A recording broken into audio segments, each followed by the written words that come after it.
Hey friends, so here I am sitting around minding my own business and playtest 8-drops. So today we're going to take a quick dive, a first impression sort of look at Playtest 8's Bastions and Cantrips. And we're going to do this out of order because I personally was most excited about Cantrips because I knew that the Bastion systems was probably going to irritate me in one way or another. So, if we take a quick flip down to the bottom of this 23-page document, we can take a easy look at the cantrips as they're presented. And there's some pretty interesting changes that got made in the cantrip section, some of which are going to have a really big impact on how our games run, and others that are perhaps just more touch of life, slice of life assistance, quick fixes, right? So for instance, Acid Splash now covering a 5-foot radius instead of targeting 1 or 2 creatures just sort of simplifies it. It does make it dangerous to allies in the area, but it also increases the possibility that in a super horde mob-like situation, you could hit more than 2 creatures, which is going to excite your evokers just a little bit, especially since it switched from being a conjuration spell to an evocation spell, meaning evoker wizards are going to be able to create bubbles of safety within, and so on and so forth for gaining extra damage and the like. So, should be a fun change there, and really not a huge difference. Blade Ward, on the other hand, is undergoing a massive shift, changing from an action that gives you resistance until the end of your next turn, I believe, or maybe the same turn, and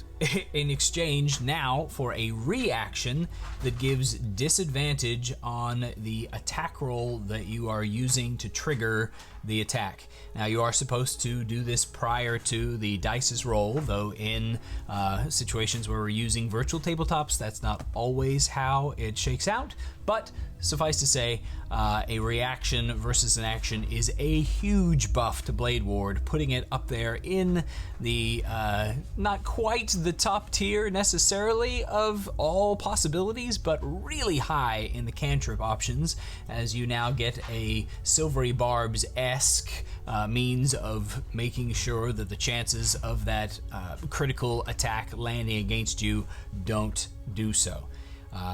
It does require it to be a melee attack, not a spell attack or a ranged attack, so that does offer some nuance, but since it's melee, straight melee spell attacks are just fine, so the biggest, hardest hitting creature attacks that they're going to put on monsters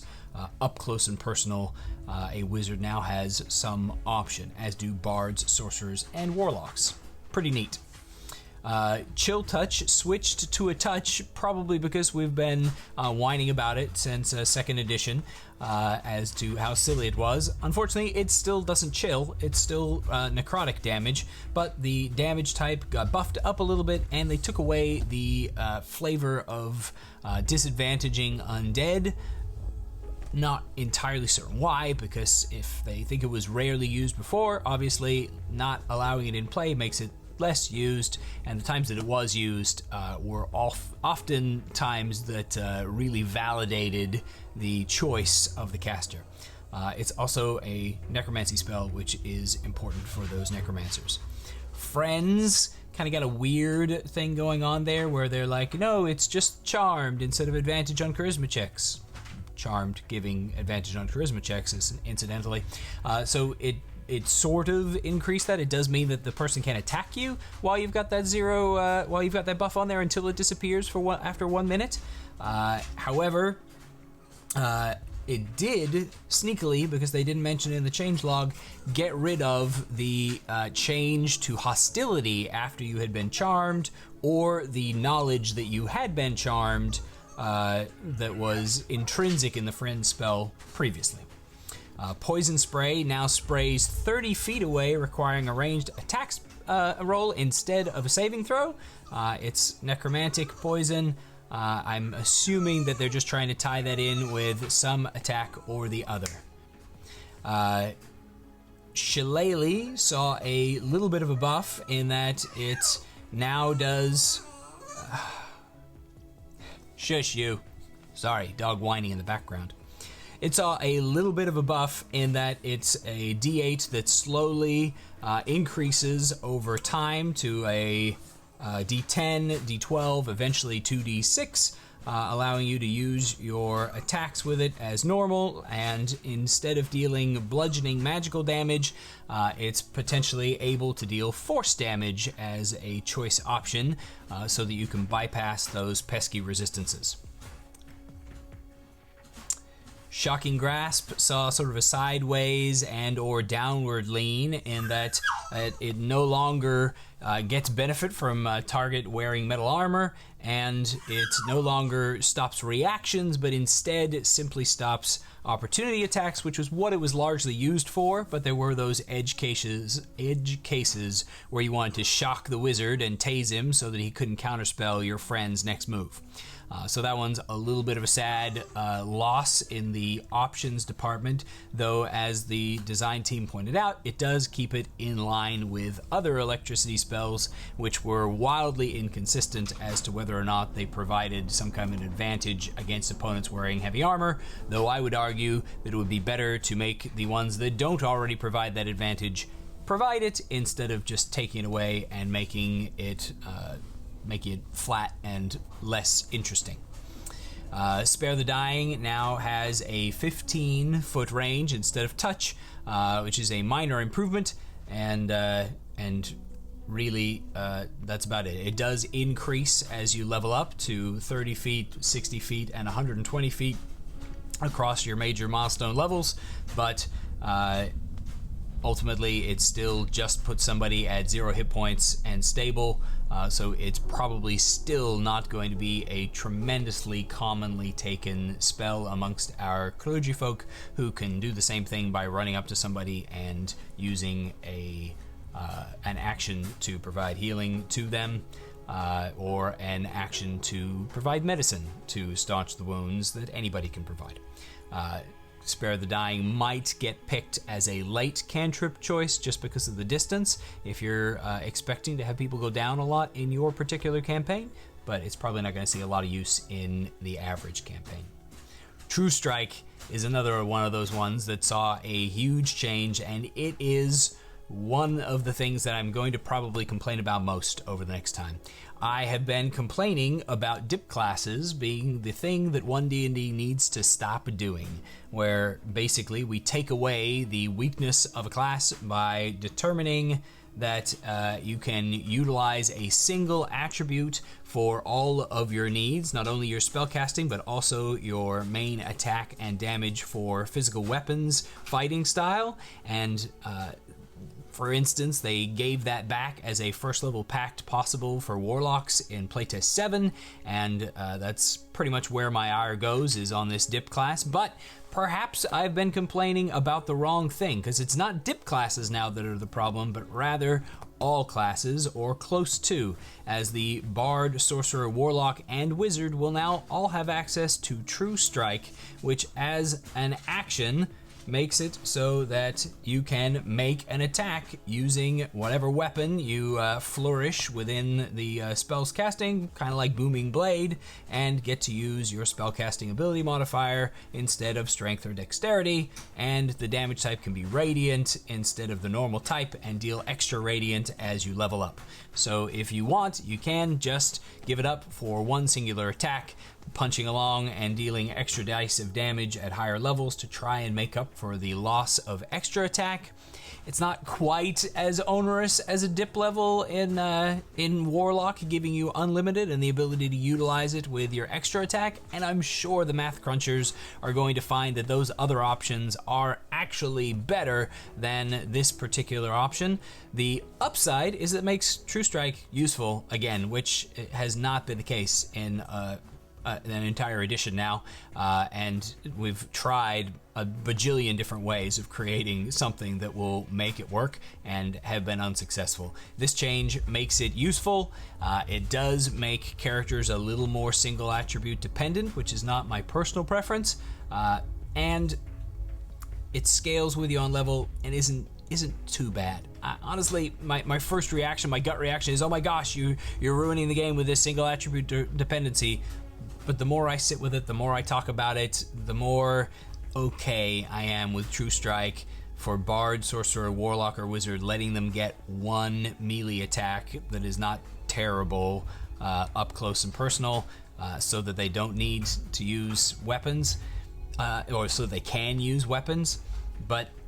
I don't know, my preference is still for that multi-attribute dependency that allows people to nuance into what they actually want their character to be good at, whether it's the up close and personal stuff with magic on the side, or whether it's the magic with an avoidance of up close and personal that was pretty much the case for Wizards. This bridges that gap so that you don't have to make that decision, and loss of decisions are a bad thing.